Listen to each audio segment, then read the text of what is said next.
Hi guys, so this is lesson 3.3. We're going to be covering what we did in class today, talking about angle measure.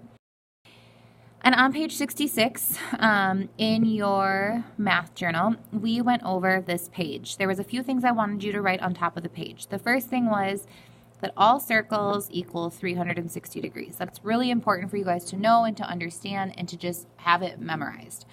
The next thing that I need you to know and memorize is that all triangles, regardless of their size, their type, their shape, anything will always equal 180 degrees. Those two pieces of information are super important for you to know and to understand and to memorize, because those are lifelong pieces of information that will benefit you, but also they will benefit you throughout your entire math career, just having those two numbers memorized. So let's dive into this page. So the first question says, what is the measure of angle A? Well, if I look at angle A, it is one corner, one angle of this triangle. What we know about this triangle specifically is that this is an equilateral triangle. And what we know about equilateral triangle is that it has three equal sides and all the measures within the triangle are of equal measure. Now, what we know about triangles, remember, is they equal 180 degrees. And if I have to take that 180 degrees and divide it equally amongst three different angles, I would do 180 divided by 3.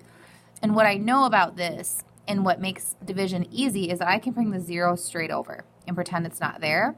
And then I can just do 18 into 3. Well, I know 3 can go into 18 6 times. So that tells me that of this equilateral triangle, each angle is going to be worth 60 degrees. So my measure for angle A would be 60 degrees, and my explanation would simply be I took the 180 degrees of the triangle, I divided it by the three angles that are within the triangle, and that tells me that each angle would be 60 degrees. Number 2 talks about hexagons, and the first thing that I always do when I have shapes like this is I draw in my triangles. The triangles just help me make sure I know and understand how many triangles are within this shape. Now, what I know about this is that equilateral triangles fit within a hexagon. And what I know about an equilateral triangle is that each angle of an equilateral triangle equals 60 degrees. If I know that, what I can see here is that I have one corner of one triangle and one corner of another triangle. Each one of those triangles still is worth 60 degrees. So this one's worth 60 and this one is worth 60. So now I have two triangles, angles, that I need to add together. So I have 60 degrees from one triangle, the yellow triangle. So this represents the yellow triangle. And then I have 60 degrees from the green triangle. And when I add those two together, I have a sum of 120 degrees.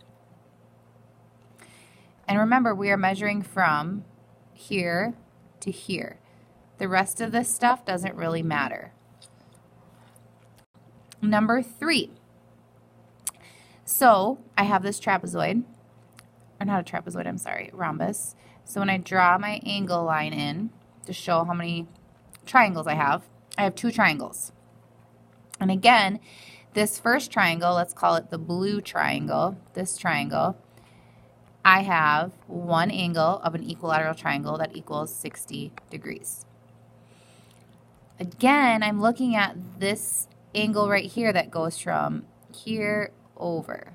So everything above it doesn't really matter. I'm measuring just this inside angle. And again, I know that this corner of this triangle, blue triangle, is 60 degrees. And I know that this is the green triangle. This triangle corner is worth 60 degrees. So I have 60 degrees from the green triangle and 60 degrees from the blue triangle, which gives me a sum of 120 degrees. All right, number 4, my trapezoid. If I draw my angle line or my triangle lines in, I have 3 triangles. Again, I have one angle of an equilateral, which equals 60 degrees. And again, I have 2 angles, one from the blue, one from the green.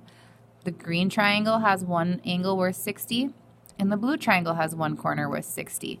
So 60 degrees from the blue plus 60 degrees from the green gives me a total of 120 degrees for that specific angle.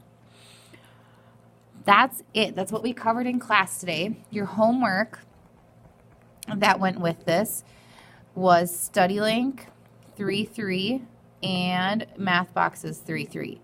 Your StudyLink number 3 and number 4 are meant to be difficult. Use your knowledge of circles to help you solve those. They are multi-step. We will go over them in class, but if you have specific questions, come with those during homeroom to come visit me. If you would like the opportunity to listen to the lesson, I recorded myself teaching during 7th hour, and you can watch it and pretend as if you were sitting in class and following along with us. And hearing it a second time might be helpful. Please come see me if you have any questions. This is a great tool to use if you are studying for your final test or even the first quiz. But stop, rewind, rewatch, whatever you have to do to make sure you know and understand, and then be sure to come see me if you do have any questions. Hope you guys have a great night.